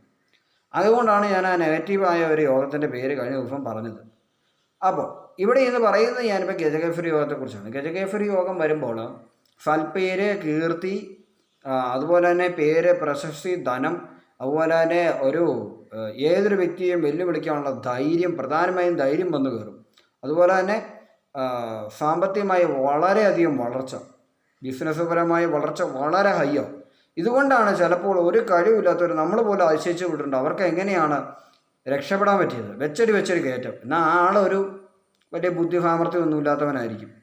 നമ്മൾ ആർക്കും പറ്റിക്കാവുന്ന ടൈപ്പ് ഒരുത്തനാണേലും അവരെങ്ങനെയാണ് ഇത്രയും കയറ്റം കയറുന്നത്? അവൻ്റെ കയ്യിൽ നിന്ന് ആരും പണം അടിച്ചോണ്ട് പോകുന്നുമില്ല. നമ്മളെപ്പോലുള്ള ഒരാളുടെ കയ്യിൽ നിന്ന് തീർച്ചയായും, അല്ലെങ്കിൽ ബുദ്ധിയുള്ള ഒരാൾ, അല്ലെങ്കിൽ കൂടുതൽ പഠിത്തം അറിവും ഉണ്ടെങ്കിൽ പോലും ഒരാളുടെ കയ്യിൽ നിന്ന് പണം വളരെയധികം നഷ്ടപ്പെടും, അല്ലെങ്കിൽ പണം മറ്റാളിനും പിടിച്ചോട്ടു. പക്ഷെ നമ്മൾ ചില പണക്കാരായ ആളുകളോ സംസാരിക്കുമ്പോൾ ചിലപ്പോൾ അവർ സംസാരിക്കുന്ന രീതി തന്നെ കേൾക്കുമ്പോഴേ അവർക്ക് വലിയ വിവരമൊന്നുമില്ലെന്ന് നമുക്ക് മനസ്സിലാക്കാൻ സാധിക്കും. ഇവരെങ്ങനെ ഈ പണം സൂക്ഷിക്കുന്നു? ഇവരെങ്ങനെ ഈ സ്വത്തുവകകൾ കൊണ്ടുകിടക്കുന്നു? ഇവരെ എന്തുകൊണ്ട് ആരും ഒന്നും പറ്റിക്കാത്ത? ആ സമയത്ത് ആരും പറ്റിക്കാൻ വരുമല്ല. അതുതന്നെ കാര്യം. അവരുടെ യോഗങ്ങൾ തെളിഞ്ഞു നിൽക്കുകയാണ്. യോഗങ്ങൾ മോശമായിരിക്കുമ്പോൾ വഞ്ചന, സാമ്പത്തിക തട്ടിപ്പിൽ പോയി അവർ തന്നെ സ്വയം കെടിവെച്ച് കൊടുക്കും. അത് അവസാനം അവർ തലവെച്ച് അത് നഷ്ടപ്പെട്ട് നശിക്കും. ഇതുകൊണ്ടാണ് ആദ്യകാലത്ത് സമ്പത്തുണ്ടായിരുന്നവരെ പിന്നെ സമ്പത്തില്ലാത്തവരെ നമ്മൾ കാണുന്നത്. എല്ലാവരുടെയും ജീവിതത്തിൽ ഇങ്ങനൊരു മുഹൂർത്തമുണ്ട്. സാമ്പത്തികമായി ഉയർന്നു വരുന്നതിനനുസരിച്ച് സാമ്പത്തികം താഴോട്ട് പോകുന്നൊരു പരിപാടിയുണ്ട് എല്ലാ ആളുകൾക്കും. പൂർണ്ണമായും സാമ്പത്തികം ഉയർന്നു നിൽക്കുന്ന ആരുമില്ല. ഇനി നമ്മൾ ഉയർന്നു നിൽക്കുന്ന വളരെ പേരുകളൊക്കെ നമുക്കറിയാം. ഇപ്പോൾ സെലിബ്രിറ്റികളായിക്കോട്ടെ, ആരും ആയിക്കോട്ടെ, സാമ്പത്തികം ഉയർന്നു നിൽക്കുന്നവർ വീട്ടിൽ ചിലപ്പോൾ നമുക്കറിയാം എന്തെങ്കിലും ഒരു സാമ്പത്തിക ക്രമക്കേടിൻ്റെ പേരിൽ എന്തെങ്കിലും പ്രശ്നങ്ങൾ, നിയമപ്രശ്നങ്ങൾ വന്നു കയറുന്നു. അതാണ് അതിൽ പ്രശ്നം. അപ്പോൾ അതും ഒരു താഴ്ചയിൽ, ഉയരത്തിനും താഴ്ചയില്ലേ. അല്ലാത്ത അവരാരും സമാധാനത്തോടു കൂടി പോകുന്നില്ല എന്ന് പറയുന്ന പോലെ തന്നെയാണ് സാധാരണപ്പെട്ടവൻ്റെ ജീവിതത്തിലും. പെട്ടെന്ന് ഗൾഫിലൊക്കെ പോയി പണമൊക്കെ നേടി അതിനുശേഷം നാട്ടിൽ വന്ന് കുറേ കാലം കഴിയുമ്പോൾ ഒരു രോഗം പിടിച്ച് പണമെല്ലാം നഷ്ടപ്പെട്ടു. ഇതെന്തുകൊണ്ടാണെന്ന് വെച്ചാൽ യോഗങ്ങൾ മാറുന്നതുകൊണ്ടാണ്. ജാതകത്തിലെ ഗ്രഹനിലയും സമയങ്ങളും എല്ലാം മാറുന്നതുകൊണ്ടാണ്. ഗജകേസരി യോഗം ഹസ്തരേഖയിലൊന്നുമില്ല. യോഗങ്ങൾ തെളിയും എന്നുള്ളതേ ഉള്ളൂ. യോഗത്തിൻ്റെ ചില സിമ്പിളുകൾ കാണിച്ചാലും പൂർണ്ണമായും ഗജകേസരി യോഗം അറിയണമെങ്കിൽ ഗ്രഹനില എടുത്ത് ചെക്ക് ചെയ്യണം. ജ്യോതിഷം ചെക്ക് ചെയ്യണം. എല്ലാം ഒന്നും എല്ലാവരും പറഞ്ഞു തരാറില്ല. എടുത്തെടുത്ത് ചോദിക്കേണ്ടി വരും. ഇന്ന യോഗങ്ങളുണ്ടോ? 100 കണക്കിന് യോഗങ്ങളുണ്ട്. എല്ലാ യോഗങ്ങളും എല്ലാ ആളുകളും പഠിച്ചിട്ടൊന്നുമില്ല. ചില കാര്യങ്ങളൊന്നും പഠിച്ചിട്ടില്ല. എൻ്റെ അറിവും പരിമിതമാണ്. എല്ലാ ആളുകളുടെ അറിവുകൾ പരിമിതമാണ്. ഇത്തരം അറിവുകൾ എന്ന് പറഞ്ഞാൽ പൂർണ്ണമായും മനസ്സിലാക്കാൻ ആർക്കും കഴിവുകളൊന്നുമില്ല. കാരണം എന്ന് വെച്ച് കഴിഞ്ഞാൽ എല്ലാം ഒരു കടത്തി പോലെ കിടക്കുന്ന കാര്യങ്ങളാണ്. അവിടുന്നും ഇവിടുന്നും ഒക്കെ കുറച്ച് അറിവുകൾ നമുക്ക് മനസ്സിലാക്കാമെന്നുള്ളത്. പൂർണ്ണമായും ഒരു കാര്യത്തിൻ്റെ അറിവുകളുടെ മുഴുവൻ കാര്യങ്ങളും മനസ്സിലാക്കിയെടുക്കാൻ ഒരു മനുഷ്യൻ്റെ ആയുസ് കൊണ്ട് പറ്റുകയില്ല. അതും ഞാനിവിടെ ഓർമ്മിപ്പിക്കുന്നു. അപ്പോൾ എന്തുകൊണ്ടാണ് 12 യോഗങ്ങൾ വന്നു കഴിയുമ്പോൾ ആ വ്യക്തി ഒരു സെലിബ്രിറ്റി ലെവലിലെത്തുമെന്ന് ഞാൻ പറഞ്ഞത്? ഇനി രണ്ടാമത് ആ വ്യക്തിക്ക് എന്തുകൊണ്ട് അത് അനുഭവിക്കാൻ പറ്റുകയില്ല എന്നുള്ളതിൻ്റെ രഹസ്യം ഞാൻ ഇവിടെ വിശദമാക്കാനായിട്ട് പോവുകയാണ്. 19 യോഗം ഒരാളുടെ ജാതകത്തിൽ വന്നു കഴിഞ്ഞാൽ അയാൾക്ക് അസാമാന്യമായ ബുദ്ധി ഉണ്ടാകും. ഏതൊരു കാര്യങ്ങളും ആ വ്യക്തിക്ക് പരിഹരിക്കാനായിട്ട് സാധിക്കും. ഇപ്പോൾ 19 യോഗങ്ങൾ എങ്ങനെയാണ് വരിക? അതിലെ ഏറ്റവും മികച്ച യോഗങ്ങൾ, ഇതിലെ കേമദ്രമ യോഗമൊക്കെ വന്നു കഴിഞ്ഞാൽ നാശം തന്നെയാണ്. അതല്ല, നല്ല യോഗങ്ങൾ മാത്രം, നല്ല അനുഭവങ്ങൾ തരുന്ന യോഗങ്ങളിൽ മാത്രം 19 എണ്ണം അങ്ങനെ ഒരാളുടെ ജാതകത്തിൽ വരുവാണെങ്കിൽ ആ വ്യക്തിക്ക് ബുദ്ധിസാമർഥ്യം കൂടുതലായിരിക്കും. അപ്പോൾ ആ വ്യക്തിക്ക് ബുദ്ധിസാമർഥ്യം കൂടുതലായിരിക്കും. രണ്ടാമത്, ആ വ്യക്തിക്ക് ഏതൊരു കാര്യവും നിസ്സാരമായിരിക്കും. മറ്റുള്ളവർ ചിന്തിക്കാത്തതും കാണാത്തതുമായ കാര്യങ്ങൾ കാണാനുള്ള കഴിവ് അവർക്കുണ്ട്. അതുപോലെ തന്നെ ഏത് കലാപരമായ കഴിവുകളും അവർ പഠിക്കണമെന്ന് വെച്ച് കഴിഞ്ഞാൽ പഠിച്ച ആ ഒരു മേഖലയിലേക്ക് അവർ കടക്കും. പക്ഷേ എവിടെയാണ് പ്രശ്നം? നിലവിൽ ഇവരുടെ ജാതകം മാതാപിതാക്കൾ മാത്രമായിരിക്കാം ചിലപ്പോൾ ചെക്ക് ചെയ്യുന്നത്, അല്ലെങ്കിൽ അറിയാവുന്നത്. നക്ഷത്രം 27 നക്ഷത്രം ഇപ്പോൾ ഏതാണെന്നും പ്രശ്നമൊന്നുമില്ല. യോഗമുള്ളവരുണ്ട്, യോഗമില്ലാത്തവരുണ്ട്, പല അളവിലുള്ളവരുണ്ട്, സെലിബ്രിറ്റി ലെവലിലെത്തുന്നവരുണ്ട്, അല്ലാത്തവരുണ്ട്. പക്ഷേ യോഗം ഏത് നക്ഷത്രക്കാരനാണോ, ഇപ്പോൾ ഏത് നക്ഷത്രമാണോ അവരിലെ ആർക്കും വേണമെങ്കിലും യോഗങ്ങൾ മാറി മാറി വരാം. അതിന് ഇന്ന നക്ഷത്രത്തിൽ ഇന്ന യോഗമൊന്നും വെച്ചിട്ടില്ല. എപ്പോൾ വേണമെങ്കിലും യോഗങ്ങൾ മാറാം, ജനിക്കുന്ന സമയം അനുസരിച്ച്. ഓരോരുത്തരും വ്യത്യസ്ത വർഷങ്ങളിലും വ്യത്യസ്ത സമയത്തുമാണല്ലോ ജനിക്കുന്നത്, വ്യത്യസ്ത മാസങ്ങളിലുമാണല്ലോ ജനിക്കുന്നത്. ഇപ്പോൾ ജനുവരി വരുന്ന ഒരു അശ്വതി ആവില്ല, ഫെബ്രുവരി വരുന്ന അശ്വതി. ഇപ്പോൾ അശ്വതിയുടെ മാത്രം ഒരു ഇതാണ് ഞാൻ പറയുന്നത്. ഫെബ്രുവരി മാറ്റമുണ്ട്, മാർച്ചിൽ മാറ്റമുണ്ട്, ഏപ്രിലിൽ വരുന്ന ആൾക്ക് മാറ്റമുണ്ട്. അങ്ങനെ മാറിക്കൊണ്ടേയിരിക്കും. അപ്പോൾ ഒരേ നക്ഷത്രമാണെന്ന് പറഞ്ഞിട്ട് കാര്യമില്ല. എല്ലാ മാസത്തിനും മാറ്റമുണ്ട്, എല്ലാ സമയത്തിനും മാറ്റമുണ്ട്. തിങ്കൾ ചൊവ്വ മുതൽ വെള്ളി വരെയുള്ള, ഞായർ വരെയുള്ള ദിവസത്തിന് മാറ്റമുണ്ട്. അതിനകത്ത് ഏത് സമയമാണ്, 4 മണിയാണോ, രാത്രി 12 ആണോ, പകൽ 12 ആണോ, ഇതിനെല്ലാം മാറ്റമുണ്ട്. 1-ാം പാദമാണോ, 2-ാം പാദമാണോ, 3-ാം പാദമാണോ, 4-ാം പാദമാണോ, ഇതും മാറ്റമുണ്ട്. ഹസ്തരേഖ എങ്ങനെയാണ്, ജനിച്ച ആളുകളുടെ സാമ്പത്തിക സ്ഥിതി എങ്ങനെയാണ്, മാതാപിതാക്കൾക്ക് യോഗമുള്ളവരാണ്, കുട്ടിക്ക് ആയുസുള്ളതാണ്, അങ്ങനെ പല മാറ്റങ്ങളുണ്ട്. ഇതൊക്കെ അനുസരിച്ചിട്ടേ ഒരാളുടെ കാര്യങ്ങൾ മുന്നോട്ട് പോകുന്നുള്ളൂ. അതുകൊണ്ട് തന്നെ ഒരു കുട്ടി ജനിക്കുമ്പോൾ ആ കുട്ടിയുടെ ജാതകം പരിശോധിക്കുന്ന സമയത്ത് അല്ലെങ്കിൽ ജാതകം എഴുതുന്ന സമയത്ത് ജാതകത്തിലെ യോഗങ്ങളെപ്പറ്റി പൂർണ്ണമായും എഴുതി കിട്ടും. നല്ലൊരു ആളാണ് എഴുതുന്നതെങ്കിൽ പൂർണ്ണമായും എഴുതി കിട്ടും. ഈ യോഗങ്ങൾ ആദ്യം മനസ്സിലാക്കുന്ന അവർ മാതാപിതാക്കളാണ്. പിന്നെ കുട്ടി കൈക്കുഞ്ഞായിരിക്കും. ഈ ഒരു സമയത്ത് ഈ മാതാപിതാക്കൾ ആരെങ്കിലും ബന്ധുക്കളോട് ഈ കാര്യങ്ങളെല്ലാം പറയും. മിക്കവർക്കും കാര്യങ്ങളൊന്നും ഒളിച്ചു വെക്കാനുള്ള കഴിവൊന്നും ഉണ്ടാവുകയില്ല. അവരെന്ത് ചെയ്യും, എൻ്റെ കുട്ടിക്ക് ആ യോഗമുണ്ട്, ഈ യോഗമുണ്ട്, അവനെ ഇത്ര വയസ്സ് കഴിയുമ്പോൾ അവൻ ആരാന്നറിയാമോ, ഇവൻ വലിയ ഓഡിഷനാകുമെന്ന് എനിക്കറിയാം, ഞാൻ അവനെ കണ്ടാണ് ജീവിക്കുന്നതെന്നൊക്കെ ചിന്തിച്ച് എല്ലാ സ്ഥലങ്ങളിലും കൂടി വിളിച്ചു പറഞ്ഞ് നടക്കുന്ന ചില മാതാപിതാക്കളുണ്ട്. അല്ലെങ്കിൽ ഏതെങ്കിലും ബന്ധുവിനെ കൂട്ടിക്കൊണ്ട് പോയിട്ടായിരിക്കുക അല്ലെങ്കിൽ ഇത്ര ഒരു കാര്യം എഴുതുന്നത്. ആ സമയത്ത് ആ ബന്ധു ഒരു നല്ല വ്യക്തി അല്ല എങ്കിൽ, നല്ല വ്യക്തിയാണെങ്കിൽ കുഴപ്പമില്ല, നല്ല വ്യക്തി അല്ല എങ്കിൽ ആ യോഗങ്ങളുടെ ഉള്ള രഹസ്യങ്ങൾ, ഏതെല്ലാം സമയത്ത് ഏതെല്ലാം ഐശ്വര്യങ്ങൾ വരുന്ന രഹസ്യങ്ങൾ ആദ്യമേ മനസ്സിലാക്കിയെടുക്കും. അപ്പോൾ എന്തു ചെയ്യും, ഇതിനെതിരെയുള്ള ബന്ധനക്രിയകൾ ചിലപ്പോൾ ആ വ്യക്തി ചെയ്യാൻ സാധ്യതയുണ്ട്. അങ്ങനെ ഉണ്ടായെങ്കിൽ വരുന്ന പ്രായത്തിൽ, യോഗങ്ങൾ വരുന്ന പ്രായത്തിൽ ഈ ജാതകനാരോ ഈ കൈക്കുഞ്ഞാരോ ആ സമയത്ത് വളർന്നിട്ടുണ്ടാവും. ആ സമയത്ത് ആ വ്യക്തിക്ക് ഈ യോഗം കിട്ടത്തുമില്ല. രണ്ടാമത് ഈ വ്യക്തി സാമ്പത്തികമായ കടക്കണികളിൽപ്പെട്ട് കൈയും കാലിട്ട് അടിക്കേണ്ട അവസ്ഥ വരികയും ചെയ്യും. പക്ഷേ ഈശ്വരാനുഗ്രഹം കൂടുതലാണെങ്കിൽ ആരൊക്കെ ബന്ധനക്രിയകൾ ചെയ്തിട്ടുണ്ടെങ്കിലും ആ ബന്ധനങ്ങളെല്ലാം പൊട്ടിച്ച് ആ വ്യക്തിക്ക് ആ സമയത്ത് ആ യോഗം എത്തുകയും ചെയ്യും. അപ്പോൾ ബന്ധനക്രിയ ചെയ്ത ആളുകൾ ഞെട്ടുകയും ചെയ്യും, അതെങ്ങനെ സംഭവിച്ചു എന്തു. കാരണം അത് ഓരോരുത്തരുടെ അനുഗ്രഹം പോലിരിക്കും, ഈശ്വരാനുഗ്രഹം പോലിരിക്കും. അല്ലാത്തവർ തീർച്ചയായും ബന്ധനങ്ങളിൽപ്പെട്ട് ഉടലുകയുള്ളൂ. അതുകൊണ്ടാണ് ചില ആളുകളുടെ ജാതകത്തിൽ ഒരുപാട് യോഗങ്ങളുണ്ടായിട്ടും ചില ആളുകൾ കഷ്ടസ്ഥിതി ജീവിക്കുന്നതിൻ്റെ രഹസ്യം. അതായത് ഇത് ഒളിച്ചു വെക്കേണ്ട സമയത്ത് നിങ്ങളുടെ മാതാപിതാക്കൾ മുഖാന്തരമോ ഏതെങ്കിലും ആളുകളിലൂടെ നിങ്ങളുടെ ആ ജാതകത്തിലെ യോഗങ്ങളെപ്പറ്റി മറ്റാളുകൾ അറിയാൻ സാധ്യതയുണ്ട്. മറ്റാളുകൾക്ക് നിങ്ങളെപ്പറ്റി നല്ല സ്റ്റഡി ഉണ്ട്, നിങ്ങൾ ആരാണെന്നുള്ള വിവരം അവർ നേരത്തെ അറിഞ്ഞു. അതുകൊണ്ട് തന്നെ നിങ്ങളുടെ വളർച്ചയ്ക്ക് വരുന്ന കാര്യങ്ങൾക്കെല്ലാം അവർ വിഘാതം സൃഷ്ടിച്ചുകൊണ്ടേയിരിക്കും. അങ്ങനെ വന്ന ഒരു ബാല്യകാലത്തിൽ വന്ന് നിങ്ങൾ യൗവനത്തിലെത്തുമ്പോൾ നിങ്ങൾക്ക് വിഘാതം സൃഷ്ടിച്ചവർ മരിച്ചിട്ടുണ്ടോ? കാരണം നിങ്ങൾക്കൊരു 40 വയസ്സെത്തുന്ന സമയത്ത് നിങ്ങളുടെ മാതാപിതാക്കൾ മുമ്പ് ഉണ്ടായിരുന്നല്ലോ, അല്ല അവരുടെ കൂട്ടത്തിലുണ്ടായിരുന്ന ആളുകളോ അല്ല പരിചയക്കാരോ ഒക്കെ വൃദ്ധരായിട്ടുണ്ടോ? കാണണമെന്നില്ല ഭൂമിയിൽ. പക്ഷേ നിങ്ങൾക്ക് വന്ന തടസ്സങ്ങൾ അവിടെ കാണും. നിങ്ങൾ അനുഭവിക്കേണ്ട നിങ്ങളുടെ 22-ാം വയസ്സ്, 23, 25, 26 ഇവിടെയെല്ലാം തടസ്സം വന്ന് നിങ്ങളുടെ ആയുസ് മുഴുവൻ തീർന്ന് 40-ഓ 50-ഓ ആയിരിക്കും നിങ്ങൾക്ക് ചിലപ്പോൾ യോഗങ്ങളെല്ലാം തുറന്നു കിട്ടുക. അപ്പോൾ നിങ്ങളുടെ അനുഭവിക്കേണ്ട സമയം നഷ്ടപ്പെട്ടു പോയില്ലേ? ഇതാണ് അതുകൊണ്ട് സംഭവിക്കുന്നത്. അതുകൊണ്ട് കഴിവതും രഹസ്യങ്ങളെ രഹസ്യങ്ങളായിട്ട് തന്നെ വിൽക്കുവാൻ എല്ലാ മാതാപിതാക്കളും ശ്രദ്ധിക്കണം. കുട്ടികളുടെ ജാതകം എഴുതുമ്പോഴോ കുട്ടിയുടെ നക്ഷത്രമോ കഴിവതും സത്യമായി ഒന്നും എല്ലാവരോടും പറഞ്ഞു നടക്കേണ്ട ആവശ്യമില്ല. പറ്റുമെങ്കിൽ മറ്റേതെങ്കിലും നക്ഷത്രത്തിൻ്റെ പേര് പറയുക. സ്വന്തം കുട്ടിയുടെ നക്ഷത്രം മറച്ചു വെക്കുക. കഴിവതും മറച്ചു വെക്കാൻ ശ്രമിക്കുക. അത് പാടാണ്. കാരണം ക്ഷേത്രങ്ങളിലൊക്കെ ചെല്ലുമ്പോൾ അല്ലെങ്കിൽ അതുപോലൊരു ആവശ്യം വരുമ്പോൾ ആൾ കാണിക്കുകയായിരിക്കും ചിലപ്പോൾ നക്ഷത്രം പറയേണ്ടി വരിക. അതുകൊണ്ട് തന്നെ കഴിവതും യോഗങ്ങളെപ്പറ്റിയോ ജാതകത്തെപ്പറ്റി പറയരുത്. നക്ഷത്രത്തെപ്പറ്റി പറയാൻ പേടിക്കണ്ട. കാരണം 27 എണ്ണത്തിൻ്റെയും കാര്യങ്ങൾ എല്ലാവർക്കും ആർക്കെങ്കിലും ഒരു നക്ഷത്രത്തെ. പക്ഷേ യോഗങ്ങൾ വ്യത്യസ്തമാണ്. ജനുവരി ജനിച്ച ഒരു അശ്വതി നക്ഷത്രക്കാരൻ്റെ ജാതകമോ യോഗവും ആവുകയില്ല ഫെബ്രുവരി ജനിക്കുന്ന ഒരു അശ്വതി നക്ഷത്രക്കാരൻ്റെ യോഗം. പാദവ്യത്യാസമുണ്ട്. ഈ യോഗങ്ങളെപ്പറ്റിയോ വരാൻ പോകുന്ന ഭാഗ്യങ്ങളെപ്പറ്റിയോ ഐശ്വര്യങ്ങളെപ്പറ്റിയോ ഭാവിയിൽ ഇന്ന ജോലിക്കാരനാകുമെന്നോ അല്ലെങ്കിൽ ഇന്ന നേട്ടങ്ങൾ ലഭിക്കുമെന്നോ ഉള്ള രഹസ്യങ്ങൾ കഴിവതും മറ്റുള്ളവരിൽ നിന്ന് മൂടി വെക്കുക. അപ്പോൾ ആ കുട്ടിക്ക് ഭൂമിയിൽ വളർന്ന് നല്ലൊരു വ്യക്തിത്വത്തിനുടമയും രക്ഷപ്പെടാനും ഭാവിയിൽ സാധിക്കും.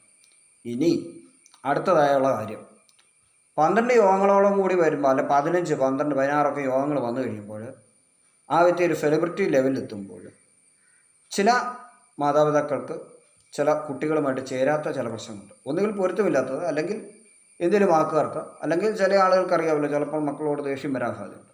അത്തരമുള്ള മാതാപിതാക്കളാണെങ്കിൽ അവർ തന്നെ വിഘാതം സൃഷ്ടിക്കുകയും തടസ്സമുണ്ടാക്കുകയും ചെയ്തിട്ട് നമ്മുടെ ഒരു ലൈഫ് ടൈമിൻ്റെ പീരീഡ് മുഴുവൻ അവസാനിച്ചു പോയ ശേഷമായിരിക്കും നമുക്ക് ആ ഒരു യോഗങ്ങളൊക്കെ ലഭിക്കുന്നത്. അങ്ങനെയും യോഗങ്ങൾക്ക് ഭംഗം വരാറുണ്ട്. ഇനി നല്ല ഈശ്വരവിശ്വാസവും നല്ല ദൈവവിശ്വാസവും ഉണ്ട്, ശക്തമായി പ്രാർത്ഥിക്കുക, ശക്തമായി അങ്ങനെ ജീവിക്കുന്ന ആളാണെങ്കിൽ ആരേത് ക്രിയകൾ ചെയ്താലും എന്ന് പറഞ്ഞാലും അവയെ പൊട്ടിച്ച് വെളിയിലേക്ക് ജാതകൻ അറിയണ്ട, ആ സമയമാകുമ്പോൾ അവന് ആ യോഗം ലഭിക്കുന്നു.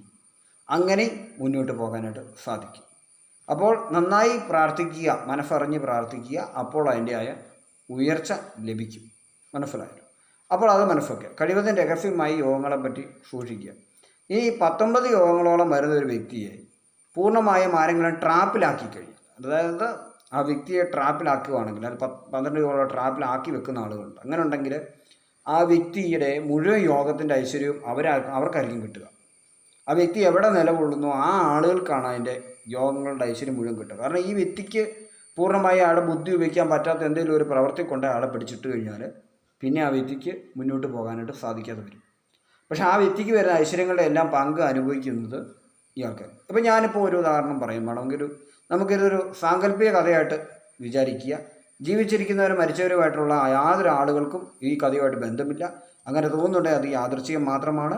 നിങ്ങൾ അതേപ്പറ്റി ചിന്തിക്കേണ്ട. ഇതൊരു എക്സാമ്പിളായിട്ട് മാത്രം കേൾക്കുക.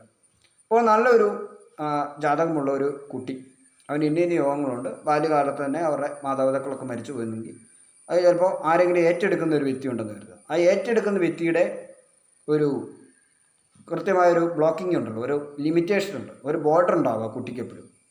പൂർണ്ണമായും മറ്റു വ്യക്തികളെ പോലെ ആവുകയില്ല ഒരു ആളുടെ ജീവിതം. അങ്ങനെ ഉണ്ടെങ്കിൽ ആ വ്യക്തിയുടെ യോഗങ്ങൾക്കനുസരിച്ച് ആ വ്യക്തിക്ക് ഉയരാൻ പറ്റുന്നുണ്ടെങ്കിൽ കുഴപ്പമില്ല, നല്ല നിലയിലെത്തി, കുഴപ്പമില്ല. പക്ഷേ നമുക്ക് നാശം വരണമെന്ന് ആഗ്രഹിക്കുന്ന ഒരാളുടെ ഭവനത്തിലോ അല്ലെങ്കിൽ കുടുംബത്തോടോ അപ്പമാണ് നമ്മൾ താമസിച്ചുകൊണ്ടിരിക്കുന്നതെങ്കിൽ തീർച്ചയായും നമുക്ക് വരുന്ന എല്ലാ യോഗങ്ങളുടെയും പങ്കുകൾ ആ വ്യക്തികളിലേക്ക് പോകും. നമ്മളെ സംരക്ഷിക്കുന്ന വ്യക്തി ഏതോ ആ വ്യക്തികളിലേക്ക് പോകും. അപ്പോൾ എന്ത് സംഭവിക്കും? ട്രാപ്പിലായി. യോഗങ്ങൾ വരുന്നു, യോഗങ്ങൾ അവസാനിക്കുന്നു, ആയുസ് തീരുന്നു, പരിപാടി കഴിഞ്ഞു. അപ്പോൾ നമ്മളെ ആരാക്കാണോ ദ്രോഹിച്ചത് ആ ആളുകളിലേക്ക് ആ യോഗങ്ങൾ പൊക്കോണ്ടേയിരിക്കും. ആ വ്യക്തികൾ അതിൻ്റെ ഫലമെടുക്കും. ശേഷം നമ്മളുടെ കാര്യം തീർന്നു, ക്ലോസ് ആവും. ഇതാണ് സാധാരണ കൂടുതൽ യോഗങ്ങൾ വരുന്നവരുടെ അവസ്ഥ. മിനിമം 8 യോഗമോ 6 യോഗമോ ഒക്കെ ആണെങ്കിൽ കുഴപ്പമില്ലാതെ ജീവിക്കുകയാണ് സാധാരണ ആളുകൾക്ക് ചെയ്യുന്നത്. കാരണം അവർക്കിട്ട് വലിയ ഉപദ്രവങ്ങളൊന്നും വരാറില്ല. കാരണം 2 യോഗങ്ങളുണ്ടെങ്കിൽ നല്ലതാണെങ്കിൽ ബാക്കി 4 മോശം യോഗം. അപ്പോൾ അങ്ങനെയുള്ള കാര്യങ്ങളായിരിക്കും അതിനകത്തുണ്ടായിരിക്കും. അപ്പോൾ അതനുസരിച്ച് വ്യത്യാസമുണ്ട്. അപ്പോൾ കൂടുതൽ യോഗങ്ങൾ വന്നുകൊണ്ടിരുന്നു കഴിഞ്ഞാൽ ആ കൂടുതൽ യോഗമുള്ള ഒരു കുട്ടിയുടെ ജാതകമാണ് എങ്കിൽ അത് കഴിവതും നിങ്ങൾ സീക്രട്ടായിട്ട് സൂക്ഷിക്കുക എന്നുള്ളതാണ് എനിക്ക് പറയാനുള്ളത്. കാരണം അത് പുറത്ത് പറയാതെ ഇരിക്കുക. നക്ഷത്രം എന്തെന്ന് പറഞ്ഞാൽ പോലും യോഗങ്ങൾ എന്തെന്നുള്ളത് വരയാവണ്ണം മാതാപിതാക്കൾ വിളിച്ചു പറയാതെ ഇരിക്കുക എന്നുള്ളതാണ് ഒന്നാമത്തെ കാര്യം. അപ്പോൾ അതനുസരിച്ച് ഉയർച്ച നിങ്ങളുടെ കുട്ടി വളരുന്നതിലൂടെ നിങ്ങൾക്ക് ലഭിക്കും. പകരം മറ്റെന്തെങ്കിലും പ്രവർത്തികളോ നിങ്ങൾക്ക് രഹസ്യം ഒളിപ്പിച്ച് വെക്കാൻ പറ്റില്ലെന്ന് പറഞ്ഞ് വിളിച്ചു പറയുകയോ ചെയ്തു കഴിഞ്ഞാൽ ഭാവിയിൽ അതിൻ്റെ ഭവിഷ്യത്ത് അനുഭവിക്കേണ്ടായി വരുമെന്നും കൂടി ഇവിടെ ഓർമ്മപ്പെടുത്തിക്കൊണ്ടു. ഇനിയിപ്പോൾ ഞാൻ ദിനപ്പെടുത്തത്തെപ്പറ്റി സംസാരിച്ചിരുന്നു. ഇന്ന് നമ്മൾ പറയാൻ പോകുന്ന നക്ഷത്രമാണ് തിരുവാതിര. തിരുവാതിര നക്ഷത്രത്തെപ്പറ്റി സംസാരിക്കുമ്പോൾ ഞാൻ പറഞ്ഞത് രുദ്രശിവനാണ് ദൈവം, പക്ഷേ മനുഷ്യഗണത്തിലാണ് ഇത് ഉൾപ്പെടുന്നതെന്ന് പറഞ്ഞിരുന്നു. അപ്പോൾ തിരുവാതിരക്കാരുടെ പ്രത്യേകതകൾ പറഞ്ഞുകൊണ്ട് തന്നെ ഞാൻ ആസ്ട്രോളജി 2025 എന്ന് പറഞ്ഞ പ്ലേലിസ്റ്റിനകത്ത് വീഡിയോ ചെയ്തിട്ടുണ്ട്. അത് മനസ്സിലാക്കി കാണുക, പൊതുസഭ മനസ്സിലാക്കി വെക്കുക. വളരെയധികം ക്ഷിപ്ര രീതിയിൽ കോപിക്കുകയും അതുപോലെ തന്നെ ശാന്തമായി നിലകൊള്ളുന്നതുമായ ആളുകളാണ് തിരുവാതിര നക്ഷത്രത്തിൽപ്പെട്ടവർ. കാരണം രുദ്രശിവനായതുകൊണ്ട് തന്നെ അമിതമായ കോപവും അമിതമായ ശാന്തതയും, ആ കോപത്തോടൊപ്പം തന്നെ ക്ഷിപ്രകോപി ക്ഷിപ്രപ്രസാദിയായ രീതിയിൽ തന്നെയാണ് അവരുടെ ഒരു നിലനിൽപ്പ്. തിരുവാതിരയിൽ വരുന്ന സ്ത്രീകൾക്കാണ് കൂടുതൽ ഐശ്വര്യങ്ങളും യോഗങ്ങളും കിട്ടുക. പുരുഷന്മാരെ അപേക്ഷിച്ച് സ്ത്രീകൾക്കാണ് ഐശ്വര്യങ്ങളും യോഗങ്ങളും കൂടുതലുള്ളത്. അതുപോലെ തന്നെ തിരുവാതിരയിൽ വരുന്നവർ തീർച്ചയായും 26-ാം വയസ്സിന് മുമ്പ് തന്നെ അവർ വിദേശയാത്രകൾ നടത്തുമെന്നാണ് സ്ത്രീകൾക്ക് കൂടുതൽ. പക്ഷേ പുരുഷന്മാർക്ക് 32 വയസ്സിന് ശേഷമാണ് അവരുടെ വിദേശയാത്രകളൊക്കെ ആരംഭിക്കുന്നത്. വിദേശയാത്രകൾ തീർച്ചയായും തിരുവാതിരക്കാർക്ക് ഉണ്ട്. സ്വർണ്ണ ആഭരണങ്ങൾ അവരിലേക്ക് വന്ന് കയറിക്കൊണ്ടേയിരിക്കും. അതുപോലെ നല്ല വസ്ത്രങ്ങൾ എങ്ങനെ ഉപേക്ഷിച്ചാലും അവർ സ്വർണത്തെ ആകർഷിക്കുന്ന നക്ഷത്രമാണ്. സ്വർണ്ണ ആഭരണങ്ങളെ ആകർഷിച്ച് അവരുടെ അടുത്തോട്ട് എത്തുന്ന രീതിയാണ് തിരുവാതിരയ്ക്കുള്ളത്. അത് അവരുടെ ജന്മയോഗമാണ്. അതിൽ നിന്ന് അവർക്ക് ഒഴിഞ്ഞു നിൽക്കാനായിട്ട് സാധിക്കുകയില്ല. അതുപോലെ തന്നെ ഇവർക്ക് ദിനപ്പൊരുത്തം എന്ന് പറഞ്ഞു, ഇവരുമായിട്ട് പൊരുത്തമില്ലാത്ത നക്ഷത്രക്കാരുടെ ലിസ്റ്റാണ് ഇത് പറയാൻ പോകുന്നത്. ഇവർക്ക് നല്ല ദിവസം ഏത് എന്നുള്ളതും ഇതോടുകൂടി മനസ്സിലാക്കാൻ പറ്റും. കൂടുതൽ ആളുകളുമായിട്ട് തിരുവാതിരയ്ക്ക് പൊരുത്തമുണ്ട്. ഒപ്പം തന്നെ കൂടുതൽ ആളുകളുമായിട്ട് ഒരു സമനിലയിൽ തന്നെ പൊരുത്തമില്ലാത്തതുണ്ട്. മനസ്സിലായി? മറ്റു നക്ഷത്രങ്ങൾ കുറച്ച് ശത്രു ഗണം കൂടും, കുറച്ച് ശത്രുക്കളല്ലാതെ. പക്ഷേ ഇവർക്ക് അങ്ങനെയല്ല, സമനിലയ്ക്കാണ് കാര്യങ്ങൾ നിൽക്കുന്നത്. അപ്പോൾ ഇവിടെ സംസാരിക്കാനുള്ളത് തിരുവാതിര നക്ഷത്രവും രേവതിയുമായിട്ട് പൊരുത്തമൊന്നുമില്ല. അപ്പോൾ രേവതി വരുന്ന ദിവസവും തിരുവാതിര നക്ഷത്രത്തിലുള്ള ആളുകൾക്ക് അത്ര ശുഭകരമായ ദിവസമല്ല എന്നേ പറയാൻ പറ്റും. ശുഭകരമല്ല അന്നത്തെ ദിവസം. എന്തെങ്കിലും അസ്വസ്ഥതകളോ ക്ഷീണമോ വിഷമതകളോ ദുഃഖാനുഭവങ്ങളോ ദുഃഖവാർത്തകളോ വരുന്ന ഒരു ദിവസമാണ്. ഇനി ഇത് തന്നെയാണ് എനിക്ക് രേവതിക്കാരുടെ കാര്യത്തിൽ പറയാനുള്ളത്. തിരുവാതിര വരുന്ന ദിവസം അവർക്ക് നല്ലതല്ല. തിരുവാതിരപ്പെട്ട ആളുകളുമായിട്ടുള്ള കണക്ഷനുകളും അവർക്ക് സാധിക്കില്ല, ഒത്തുമിച്ച് പോകാൻ സാധിക്കില്ല, അല്ലെങ്കിൽ ഒരുമിച്ച് പോകാൻ സാധിക്കില്ല. തിരുവാതിരയുള്ള ആളുകൾക്ക് ഒരുമിച്ച് പോകാൻ സാധിക്കില്ല. അപ്പോൾ തിരുവാതിരയുടെ ഒരു വളരെ ശക്തിയായിട്ട് നിലനിൽക്കുന്ന ഒരു എതിർ നക്ഷത്രമാണ് രേവതി. അപ്പോൾ ബാക്കിയുള്ള നക്ഷത്രങ്ങളും കൂടി ഞാൻ ഇവിടെ സംസാരിക്കാം. പിന്നെ ഉത്തര നക്ഷത്രമായിട്ട് തിരുവാതിര നക്ഷത്രത്തിന് വലിയ പൊരുത്തമൊന്നുമില്ല. ഉത്തര നക്ഷത്രവുമായിട്ട് പൊരുത്തമില്ല. അടുത്തായിട്ട് പൂയം നക്ഷത്രവുമായിട്ട് തിരുവാതിര നക്ഷത്രക്കാർക്ക് പൊരുത്തമില്ല. മകം നക്ഷത്രവുമായിട്ടും തിരുവാതിര നക്ഷത്രക്കാർക്ക് പൊരുത്തമില്ല. ഉത്രാട നക്ഷത്രക്കാരുമായിട്ടും തിരുവോണ നക്ഷത്രക്കാരുമായിട്ടും തിരുവാതിരക്കാർക്ക് പൊരുത്തമില്ല. അവിട്ടവും ഭരണിയുമായിട്ടും തിരുവാതിര നക്ഷത്രക്കാർക്ക് പൊരുത്തമില്ല. ഞാനീ പറഞ്ഞ പൊരുത്തമില്ല എന്ന് പറഞ്ഞ ഈ നക്ഷത്രത്തിലുള്ള ദിവസങ്ങളും നിങ്ങൾക്കും അനുയോജ്യമായ ദിവസങ്ങളല്ല. അതായത് നിങ്ങൾക്ക് എന്തെങ്കിലും ഒരു വസ്തു വാങ്ങുകയാണെങ്കിൽ, നിങ്ങളൊരു ജ്വല്ലറി ഷോപ്പിംഗ് ഒക്കെ നടത്തുകയാണെങ്കിൽ, അല്ലെങ്കിൽ തിരുവാതിരപ്പെട്ട ഒരു കുഞ്ഞാണെന്ന് കരുതുക, ഒരു കൈക്കുഞ്ഞാണ്, അതിൻ്റെ ചൗറൂണ് നടത്തുന്ന ദിവസം, അനുയോജ്യമായ ദിവസം മാത്രമേ അത്തരം മംഗളകാര്യങ്ങളൊക്കെ നടത്തൂ. അത് നിങ്ങൾക്ക് എല്ലാവർക്കും അറിയാം, നിങ്ങളത് നോക്കിച്ചിട്ടാണ് നടത്തുക. പക്ഷെ ഞാനൊരു അറിവിലേക്കാണ് പറയുന്നത്. ഇപ്പോൾ അന്യമതത്തിലുള്ളവരൊക്കെ ആണെങ്കിൽ, സ്വന്തം കുട്ടിയുടെ ഇത്തരം വിശ്വാസങ്ങളുള്ളവർ അന്യമതത്തിലുള്ളവരാണെങ്കിൽ അവർ കുട്ടിയുടെ നക്ഷത്രം ഇതാണെന്ന് മനസ്സിലായി ആ വ്യക്തിക്ക് അനുയോജ്യമായ ദിവസം ഏതെന്ന് മനസ്സിലാക്കാനായിട്ടാണ്. എന്തെങ്കിലും ഒരു കാര്യം, ഒരു മൊബൈൽ ഫോൺ വാങ്ങുന്നതായിക്കോട്ടെ, ഒരു സ്ഥലത്തോട് യാത്ര പോകുന്നതായിക്കോട്ടെ, ഏതൊരു മംഗളകർമ്മം ചെയ്യുന്നതായിക്കോട്ടെ, അങ്ങനെയുള്ള ദിവസം അനുയോജ്യമായത് മനസ്സിലാക്കാനായിട്ടാണ് ഞാൻ ഈ കാര്യങ്ങൾ ഉദ്ദേശിക്കുന്നത്. ഇപ്പോൾ ഒരു ഷോപ്പ് തുടങ്ങുന്നതായിക്കോട്ടെ, അപ്പോൾ അന്യമതത്തിലുള്ള ഒരാളാണ്, അവർക്ക് ഒന്നും നോക്കേണ്ട ആവശ്യമില്ല എന്നുള്ളതിൻ്റെ ഒരു അറിവിന് വേണ്ടി ഇതൊക്കെ തപ്പുന്ന ആളുകളുണ്ട്. അപ്പോൾ അങ്ങനെയുള്ളവർക്കാണെങ്കിലും ഒരു അറിവ് ശേഖരണത്തിൻ്റെ ഭാഗമായിട്ട് ഇത് ഉൾക്കൊള്ളാവുന്നതാണ്. അപ്പം അതുപോലെ തന്നെ അടുത്തതായിട്ട് എനിക്ക് പറയാനായിട്ടുള്ളതെന്ന് വെച്ച് കഴിഞ്ഞാൽ, ഇവർക്ക് പൊരുത്തമുള്ള നക്ഷത്രങ്ങൾ ഏതെല്ലാം വന്നതാണ്. പൊരുത്തമുള്ള നക്ഷത്രങ്ങൾ ഏതെല്ലാമെന്ന് ചോദിച്ചു കഴിഞ്ഞാൽ, പൊരുത്ത നക്ഷത്രങ്ങളാണ് അശ്വതി വരുന്നത്. അശ്വതി നക്ഷത്രക്കാരുമായിട്ട് തിരുവാതിരക്കാർക്ക് പൊരുത്തമുണ്ട്. അപ്പോൾ അശ്വതി വരുന്ന ദിവസങ്ങളെല്ലാം തിരുവാതിര നക്ഷത്രക്കാർക്ക് നല്ല ദിവസങ്ങളാണ്, കുഴപ്പമില്ലാത്ത ദിവസങ്ങളാണ്. അടുത്തതായിട്ട് വരുന്നതാണ് അശ്വതി, ഭരണി, കാർത്തിക. പിന്നെ രോഹിണിയുമായിട്ട് പൊരുത്തമില്ല. രോഹിണിയുമായിട്ട് പൊരുത്തമില്ല എന്നുള്ളത് ഞാൻ ആദ്യം പറയാൻ വിട്ടുപോയിരുന്നു. രോഹിണിയുമായിട്ട് പൊരുത്തമില്ല, ഭരണിയുമായിട്ടും പൊരുത്തമില്ല. അപ്പോൾ അശ്വതിയാണ് ഫസ്റ്റ് നമ്പർ പൊരുത്തമുള്ളത്. അപ്പോൾ രോഹിണി വരുന്ന ദിവസവും പൊരുത്തമില്ല എന്നുള്ളത് നിങ്ങൾ മനസ്സിലാക്കുക. അടുത്തായിട്ട് പറയാൻ പോകുന്നത് മഹീരം നക്ഷത്രമാണ്. മഹീരം നക്ഷത്രവുമായിട്ട് തിരുവാതിര നക്ഷത്രക്കാർക്ക് നല്ല പൊരുത്തമുണ്ട്. അതുകൊണ്ട് തന്നെ അവർക്ക് ആ ദിവസം വളരെ കൊള്ളാം. മഹീരം കലണ്ടറിൽ വരുന്ന ദിവസം നല്ല ദിവസമാണ്. അടുത്തതായിട്ട് പറയാനുള്ളത് തിരുവാതിര തന്നെ വരുന്ന ദിവസമാണ്. സ്വന്തം നക്ഷത്രത്തെ ആകർഷിക്കുന്ന നക്ഷത്രങ്ങൾ വളരെയധികം കുറവാണ്. സ്വന്തം നക്ഷത്രം മഹീരം നക്ഷത്രം ദശയില്ല. കാരണം എന്ന് വെച്ച് കഴിഞ്ഞാൽ 2 മഹീരത്തിൽപ്പെട്ട വ്യക്തികൾ ചേർന്ന് പോവുകയില്ല. പക്ഷേ 2 തിരുവാതിരയുള്ള ആളുകൾ ചേർന്ന് പോകും, 2 അശ്വതിയിലുള്ള ആളുകളും ചേർന്ന് പോകും. പക്ഷേ 2 രേവതിയുള്ളവർ ചേർന്ന് പോകില്ല, 2 പൂരാടങ്കാർ ചേർന്ന് പോകില്ല, ഒന്നും ചേർന്ന് പോകില്ല. സ്വന്തം നക്ഷത്രം വിരുദ്ധമാണ്. പക്ഷേ തിരുവാതിരയ്ക്ക് അങ്ങനെയല്ല. തിരുവാതിരയ്ക്ക് തിരുവാതിരയുമായി ചേർന്ന് പോകാനും പൊരുത്തമുള്ള നക്ഷത്രമാണ്. അതുകൊണ്ട് തിരുവാതിര വരുന്ന ദിവസവും നല്ലതാണ്. തിരുവോണ നക്ഷത്രം പൊരുത്തമില്ല എന്നുള്ളത് ഞാൻ പറഞ്ഞു. അതുപോലെ തന്നെ നിങ്ങൾക്ക് ചോദ്യ നക്ഷത്രമായിട്ട് നല്ല പൊരുത്തമുണ്ട്. അപ്പോൾ നിങ്ങൾക്ക് ചോദ്യയോടൊപ്പം നിങ്ങളുടെ ചോദ്യ ദിവസം, ചോദ്യയിലുള്ള വ്യക്തികളുമായിട്ടുള്ള നിങ്ങളുടെ ഫ്രണ്ട്ഷിപ്പ് എല്ലാം നല്ലതായിരിക്കും. അതുപോലെ തന്നെ നിങ്ങൾക്ക് ആയില്യവുമായിട്ട് പൊരുത്തം വേണമെങ്കിൽ പറയാം. പക്ഷെ എങ്കിലും ആയില്യത്തിന് ഒരു കർക്കശ സ്വഭാവമുള്ളതുകൊണ്ട് നിങ്ങൾ ഒത്തുപോകുന്നതിനകത്ത് ചെറിയ പ്രശ്നങ്ങളുണ്ടെങ്കിലും നിങ്ങൾക്ക് വലിയ കുഴപ്പങ്ങളില്ലാതെ നീങ്ങാനായിട്ട് സാധിക്കുന്നതാണ് ആയില്യവുമായിട്ട്. പുണർന്നമായിട്ട് നിങ്ങൾക്ക് പൊരുത്തമില്ല. പക്ഷെ ചില പാദങ്ങളുമായിട്ട് പൊരുത്തമുണ്ട്. ചില പാദങ്ങളിൽ ആ വ്യക്തിയുടെ ഗ്രന്ഥാല പോലെ ചില പാദങ്ങളുമായിട്ട് നിങ്ങൾക്ക് പൊരുത്തമുണ്ട്. അതുപോലെ പൂരാടമായിട്ട് നിങ്ങൾക്ക് നല്ല പൊരുത്തമുണ്ട്. അപ്പോൾ പൂരാടം വരുന്ന ദിവസം തിരുവാതിരയ്ക്ക് നല്ല ദിവസമാണെന്ന് നമുക്ക് പറയാം. കുഴപ്പമില്ല. തിരുവാതിര നക്ഷത്രപ്പെട്ട ആൾക്ക് പൂരാടത്തിലുള്ള ഫ്രണ്ട്സ് ആണെന്നുണ്ടെങ്കിൽ കുഴപ്പമില്ല, നല്ലതാണ് എന്നുള്ളത് നമുക്ക് മനസ്സിലാക്കാം. അതുപോലെ തന്നെ ഉത്രട്ടാതിയുമായിട്ട് നിങ്ങൾക്ക് പൊരുത്തമുണ്ട്. ഉത്രട്ടാതിയായിട്ട് പൊരുത്തമുള്ളത് ചെറിയ ചില വ്യത്യാസമുണ്ട്, പാദവ്യത്യാസമുണ്ട്. ഇപ്പം സ്ത്രീ ആണെങ്കിൽ ഉത്രട്ടാതിയുള്ള പുരുഷനുമായിട്ട് പൊരുത്തമുണ്ട്. തിരുവാതിരയുള്ള പുരുഷനാണെങ്കിൽ ഉത്രട്ടാതിയുള്ള സ്ത്രീയുമായിട്ട് പൊരുത്തമുണ്ട്. പക്ഷേ ചില സമയങ്ങളിൽ അതൊരു പൊരുത്തക്കുറവ് പോലെ തന്നെയായിരിക്കും. അതുപോലെ തന്നെ പൂരുരുട്ടാതിയുമായിട്ട് നിങ്ങൾക്ക് പൊരുത്തമുണ്ട്. പൂരുരുട്ടാതിയും തിരുവാതിരയായിട്ട് നിങ്ങൾക്ക് പൊരുത്തമുണ്ട്. പൂരുരുട്ടാതി ഉള്ള ഒരു ദിവസവും നിങ്ങൾക്ക് നല്ലതാണ്, കുഴപ്പമില്ലാതെ തന്നെ നിങ്ങൾക്ക് പോകാനായിട്ട് സാധിക്കും. അതുപോലെ തന്നെ നിങ്ങൾക്ക് പൂരവുമായിട്ട് വലിയ കുഴപ്പമില്ലാതെ നിങ്ങൾക്ക് യോജിച്ച് പോകാൻ പറ്റും. പൂരം നക്ഷത്രമായിട്ട് യോജിച്ച് പോകാൻ പറ്റും. പക്ഷേ ഉത്തരവുമായിട്ട് നിങ്ങൾ യോജിക്കുകയില്ല, മനസ്സിലാക്കുക. അതുപോലെ ഉത്രാടവുമായിട്ട് നിങ്ങൾ യോജിക്കുകയില്ല. അപ്പോൾ പൂരം, ഉത്രം, പൂരാടം, ഉത്രാടം അങ്ങനെയാണല്ലോ കിടക്കുന്നത്. അതുപോലെ മൂലം നക്ഷത്രമുണ്ട്. മൂലം നക്ഷത്രവുമായിട്ട് നിങ്ങൾക്ക് നല്ല പൊരുത്തമുണ്ട്. അപ്പോൾ മൂല നക്ഷത്രം വരുന്ന ദിവസം നിങ്ങൾക്ക് നല്ല ദിവസമാണെന്ന് മനസ്സിലാക്കുക. അപ്പോൾ ഞാൻ പറഞ്ഞല്ലോ, ഈ സമനിലയിലാണ് നിങ്ങൾക്ക് ശത്രു നക്ഷത്രങ്ങൾ സമനിലയിലാണ്. നിങ്ങളുടെ സ്വന്തം നക്ഷത്രം നിങ്ങൾക്ക് പൊരുത്തമുള്ളതുകൊണ്ട് നിങ്ങൾക്ക് വലിയ പ്രശ്നമില്ലാതെ കാര്യങ്ങൾ മുന്നോട്ട് പോകാനായിട്ട് സാധിക്കും. ഇനിയിപ്പോൾ ഇതിനകത്ത് ഞാൻ പറഞ്ഞു ചതയ നക്ഷത്രം. ചതയ നക്ഷത്രമായിട്ട് തിരുവാതിര നക്ഷത്രത്തിന് പൊരുത്തമുണ്ട്. പക്ഷെ കുറയുകയാണ്, താഴോട്ട് വരും തോറും അതിൻ്റെ ഒരു ഫോഴ്സ് കുറയും, മനസ്സിലായോ? ചതയ കൊള്ളാം. അതുപോലെ തന്നെ വിശാഖ നക്ഷത്രമായിട്ട് നിങ്ങൾക്ക് നല്ല പൊരുത്തമുണ്ട്. വിശാഖം 4-ൽ വരുന്ന ഒരു ആളാണെങ്കിൽ നിങ്ങൾക്ക് കൂടുതൽ പൊരുത്തമുണ്ടാകും.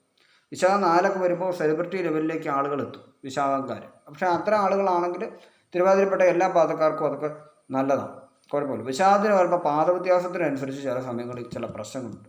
അതുപോലെ ഉത്രാടവുമായിട്ട് ചില സമയങ്ങളിൽ ചിലരുമായിട്ട് പൊരുത്തമുണ്ട്. അത് 1-ാം പാദം 2-ാം പാദം അങ്ങനെ തിരിച്ചിട്ടുണ്ട്. നല്ലൊരു ജോത്സ്യന് അതേപ്പറ്റി നല്ല അറിവുണ്ടാവും. ഇപ്പം വിവാഹം പോലുള്ള കാര്യങ്ങൾ അതിനൊക്കെ കൂടുതൽ വ്യത്യാസങ്ങളുണ്ട്, ഒത്തിരി കാര്യമുണ്ട്. പക്ഷെ കാര്യങ്ങൾക്കൊക്കെ കുഴപ്പമില്ലാതെ നീങ്ങാനായിട്ട് നമുക്ക് പറ്റും, കുഴപ്പമില്ലാതെ നീങ്ങാൻ പറ്റും.